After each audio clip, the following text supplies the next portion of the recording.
প্রথমবারে লড়লেন একা, বাম কংগ্রেস জোট ছাড়া, যেভাবে ভোট পেয়েছেন কতটা খুশি?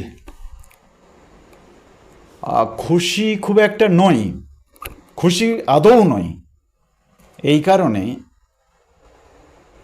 আমাদের আইএসএফের প্রতি যে জনসমর্থন ছিল, আমি কিন্তু এই বয়সে 70 বছরের মানুষ একজন, আমি গ্রামে গ্রামে গেছি, ওই দুঃসহ গরমে আমি হেঁটেছি। সকালে 2 ঘন্টা, বিকালে 2 ঘন্টা হেঁটেছি প্রতিদিন। মানুষের যে জোয়ার দেখেছি, মানুষের যে স্বতঃস্ফূর্ত সমর্থন দেখেছি, সেই সমর্থনে আমি আপ্লুত হয়েছি।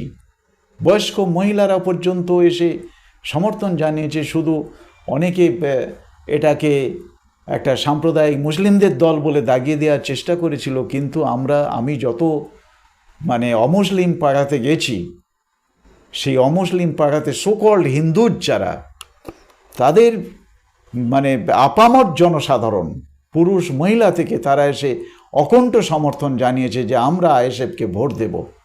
সেই জায়গায় আমাদের যে আশঙ্কা ছিল যে ভোট ঠিকমতো হতে দেবে না, আমরা কিছুটা হিন্টও পেয়েছিলাম। শাসক দল এমনভাবে গুন্ডা তস্কর দিয়ে এমনভাবে তৈরি করে রেখেছে, রেডি করে রেখেছে যে ভোট করতে দেবে না, এইভাবে তারা রেডি করে রেখেছিল। এবং সেটাই তারা করেছে। ভোটের আগের দিন রাত্রি 2:30টার সময় আমার কাছে ফোন আসছে সদুরাইটে, আমাদের 2জন গুরুত্বপূর্ণ কর্মী, যারা ওই এলাকাটা যারা পুরোটা তারা আইএসএফের কবজায় এনেছিল, ওখানে ওই শাহজাহান মোল্লার মতো একজন ডনের নাকের ডগা দিয়ে তারা আইএসএফের সংগঠনকে এত মজবুত করেছিল। রাত্রি 2:30টার সময় ফোন আসছে যে ওদের বেপরোয়াভাবে মারধর করছে। আমি ভোরবেলা গাড়ি নিয়ে বেরিয়ে গেলাম, গিয়ে পুলিশ এবং গাড়ির ড্রাইভার তারা ওখানে ভেতরে ঢুকতে চাইল না। আমি মেন রোডে থেকে ওদের বললাম অটোতে করে তোমরা নিয়ে এসো। ওই ফকির টাইটেল, তো এদের 2জনকে এমন মার মেরেছে, বীভৎস মার, সারা রাত ধরে 12-14 জন মিলে রড, কোদালের বাঁট এবং আরও সমস্ত জিনিস দিয়ে মেরেছে, মেরে সর্বশরীর কুচে দিয়েছে। ওরা কোনো রকমে অন্য দিক থেকে অটোতে করে নিয়ে আসলো ওদের 2জনকে। আমি আমার গাড়িতে তুলে এনে সোনারপুরে এনে ওদের অ্যাম্বুলেন্সে করে দিয়ে আমি হাসপাতালে পাঠিয়ে দিয়ে তবে আমি যে কন্ট্রোল রুম খুলেছিলাম সেই কন্ট্রোল রুমে যাই। তো এইভাবে সব জায়গা থেকে ফোন আসছে, সব জায়গা থেকে ফোন আসছে যে আমাদের বুথ দখল হয়ে গেছে, আমাদের সিম্বল কালো প্লাস্টিক দিয়ে ঢেকে দেওয়া হয়েছে, কোথাও ইভিএমের সমস্ত সিম্বল ঢেকে দিয়ে শুধু জোড়াফুল রাখা হয়েছে। তো এগুলো সমস্ত অভিযোগ আমি মেল করেছি, ওই কন্ট্রোল রুমে মেল করেছি।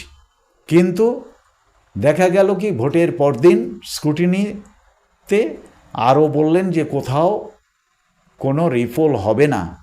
আমি বিস্ময় প্রকাশ করেছিলাম। আমি আরওকে বলেছিলাম যে আমি ইতিহাসের শিক্ষক, আমার এই প্রসঙ্গে ওই ফ্রান্সের জাতীয়তাবাদী নেতা যখন সন্ত্রাসের রাজত্ব সৃষ্টি করেছিলেন রোবসপিয়ার, তখন তিনি বলেছিলেন, O liberty, how many crimes should committed in thy name. তো আমার এই কথাটা বারবার মনে হচ্ছে, একটাও রিপোল হবে না, এত মেল করলাম তাহলে কিসের জন্য সারাদিন ধরে। তখন উনি বললেন কোনো প্রিজাইডিং অফিসার কোনো অভিযোগ করেননি। এই ডায়েরিগুলো আপনাদের সামনে দেখালাম, কোনো অভিযোগ নেই।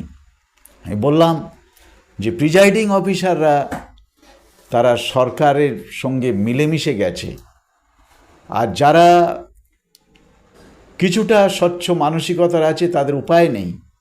তাদের কার ঘাড়ে কটা মাথা আছে যে তারা কমপ্লেন দেবে? তাদের তো চাকরি করতে হবে।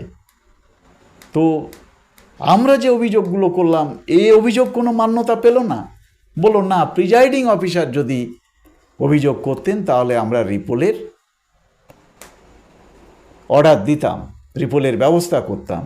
কারণ সারা জয়নগর কেন্দ্রে সমস্ত জায়গায় 7টা বিধানসভার কথা আমি বলছি, আমি সারা পশ্চিমবঙ্গের কথা বলবো না। আমি সমস্ত জায়গায় আমার কন্ট্রোল রুম থেকে খবর নিয়েছি, সমস্ত জায়গায় বুথ দখল হয়েছে, আমি অভিযোগ করেছি, মেল করেছি। আপনি একটাও রিপোল করাবেন না? মানে এই এত বড় প্রহসন, মানে কোনো দিন বিশ্বের ইতিহাসে এত বড় প্রহসন আমি দেখিনি। তো আপনি কি বলছেন? উনি শেষকালে বললেন, আমি দুঃখিত, আপনাদের এই অভিযোগকে আমি কোনো গুরুত্ব দিতে পারছি না। এই বলে উনি দায় ঝেড়ে ফেললেন। তো এই তো অবস্থা। যদি ভোট ঠিক মতো হতো, মানুষকে যদি ভোট দেয়া যেত, ভোট দিতে দিত, তাহলে তৃণমূল ক্যান্ডিডেট নো হায়ার হয়ে যেত, প্রতিদ্বন্দ্বিতা হতো বিজেপির সঙ্গে আমাদের, এবং সেখানে আইএসএফের একটা ফেয়ার চান্স ছিল। সর্বত্র সমস্ত জায়গা থেকে খবর এসেছে ভোটের আগে, এবং সমীক্ষা বলেছে যে মানুষ আইএসএফকে এবার এই কেন্দ্র থেকে জেতাবে।